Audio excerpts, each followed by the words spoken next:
श्री शिवाय नमस्तुभ्यम, हर हर महादेव।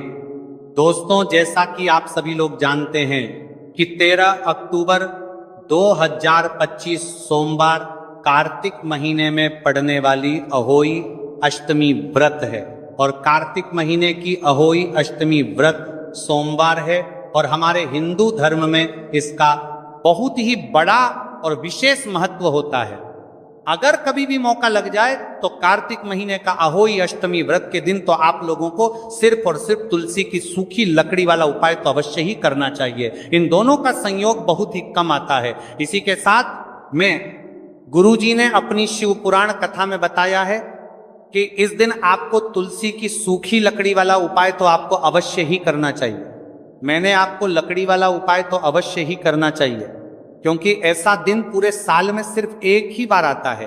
और दोस्तों, आप सभी लोग जानते हो कि अहोई अष्टमी व्रत सोमवार का अगर सबसे बड़ा कोई उपाय है तो वह तुलसी की सूखी लकड़ी वाला उपाय है। तो दोस्तों, सोमवार अहोई अष्टमी व्रत के दिन आप लोगों के मेरा करना चाहिए, कोई इस तुलसी की सूखी लकड़ी वाला उपाय को जरूर करना है। बहुत सारे लोग होंगे जिन लोगों ने इस उपाय को ना किया हो, मतलब पूरा साल निकल गया, उन्होंने किसी भी दिन इस तुलसी की सूखी लकड़ी वाला उपाय को ना किया हो। पर दोस्तों, आपके पास एक आखिरी मौका बचा हुआ है जो कि सोमवार अहोई अष्टमी व्रत के दिन है। इस दिन आप लोगों को इस वाले उपाय को जरूर कर लेना है।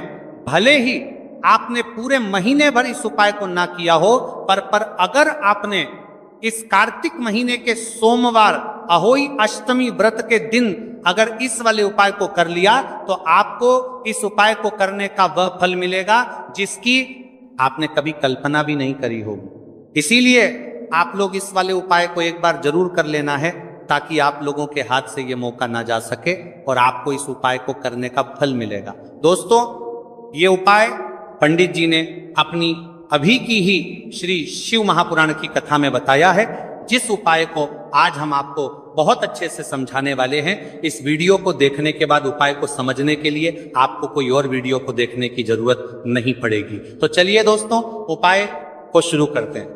देखिए, ये इस कार्तिक महीने सोमवार अहोई अष्टमी व्रत के दिन ये इतना खास होता है, इतना महत्वपूर्ण होता है, देखा गया है। कभी कभी बड़े बड़े पूजा पाठ अनुष्ठान से जो कि मनोकामना पूर्ण नहीं होते, वहां कार्तिक महीने की सोमवार अहोई अष्टमी व्रत के दिन एक छोटे से उपाय करने से ही आपकी मनोकामना पूर्ण हो जाती है। और बहुत सारे लोगों ने इस उपाय को किया भी है, पर उनको इस उपाय को करने का फल भी जरूर मिला है। अगर आप लोग भी पूछी जाए, निप्रामने पर चार की परमा इस उपाय को करना चाहते हैं तो आप इस उपाय को पहले अच्छे से समझ लेना, सुन लेना, उसके बाद करना। आपको इस उपाय का फल जरूर मिलेगा। और इस उपाय को कर लेने से आपके घर में चाहे किसी भी प्रकार की दुख और समस्या क्यों ना चल रही हो, आपको उसका कारण भी नहीं पता है कि भाई ये समस्या किस कारण से चल रही है। उसका कुछ भी कारण हो सकता है, जैसे पितृदोष हो सकता है या किसी भी तरह का मंगल दोष भी हो सकता है। तो इस दिन आप लोगों को ये वाला उपाय कर लेना है। ये कैसा उपाय है जिस उपाय को अगर किसी विशेष दिन पर किया जाए तो भाई उस विशेष दिन का जो है वह तो हमें मिलता ही मिलता है, पर हमने उस दिन पर इस उपाय को किया है तो हमें उससे भी बड़ा फल मिलता है और फल बहुत जल्दी मिलता है, क्योंकि आप इस उपाय को बहुत ही बड़े और विशेष दिन पर कर रहे हो। तो चलिए अब उपाय के बारे में बात करते हैं, लेकिन उससे पहले आप लोगों को यह जानना आवश्यक है कि आखिर ये उपाय किस समय करना है, किसको करना है और कैसे करना है। तो चलिए हम आगे आपको वीडियो में एक एक कर बता देते हैं। लेकिन उससे पहले अगर आप लोग हमारे चैनल पर पहली बार आए हैं या फिर मेरी आवाज आज पहली बार सुन रहे हैं तो हमारे चैनल को सब्सक्राइब जरूर कर लेना और इस वीडियो को लाइक करके कमेंट बॉक्स में श्री शिवाय नमस्तुभ्य ओम नमः शिवाय जरूर टाइप कर देना। तो दोस्तों, इस तुलसी की सूखी लकड़ी वाला उपाय को हमें सोमवार अहोई अष्टमी व्रत के दिन कैसे करना है, किसको करना है, किस समय करना है और कहां पर करना है, ये सारे सवालों के जवाब आपको इस वीडियो में मिल जाएंगे। और जो ये वीडियो देखेगा भाई, उसको तुलसी की सूखी लकड़ी वाला उपाय जरूर करना चाहिए, क्योंकि इस दिन काला तिल का भी बहुत ही बड़ा और विशेष महत्व होता है। और जब बात आ जाए तुलसी की सूखी लकड़ी वाला उपाय की तो ये सोने पर सुहागा वाली बात हो जाती है और ये एक बहुत ही बड़ा उपाय होता है। अब दोस्तों, इस तुलसी की सूखी लकड़ी उपाय को आखिर करना किसको है, सबसे पहले हम लोग वो बात जान लेते हैं तो देखो, घर की जो बड़ी माताएं बहनें होती हैं, उन माताओं बहनों में से कोई भी एक बड़ी माता बहन इस वाले उपाय को कर सकती है। और दोस्तों, अगर आप चाहे तो अपने घर में से सभी सदस्यों को भी इस उपाय को करवा सकते हैं। अगर किसी व्यक्ति की खुद की कोई मनोकामना है, खुद की कोई दुख और परेशानी है जो कि वह अपने लिए ही करना चाहता है, इस वाले उपाय को तो वह खुद अपने लिए भी कर सकता है।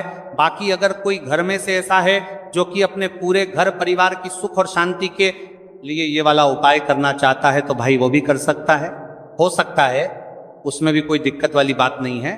कहने का मतलब यह है कि इस उपाय को हर एक सदस्य भी कर सकता है और पूरे घर परिवार के सदस्य के लिए घर की बड़ी माताओं बहनों में से कोई एक माता बहन भी कर सकती है।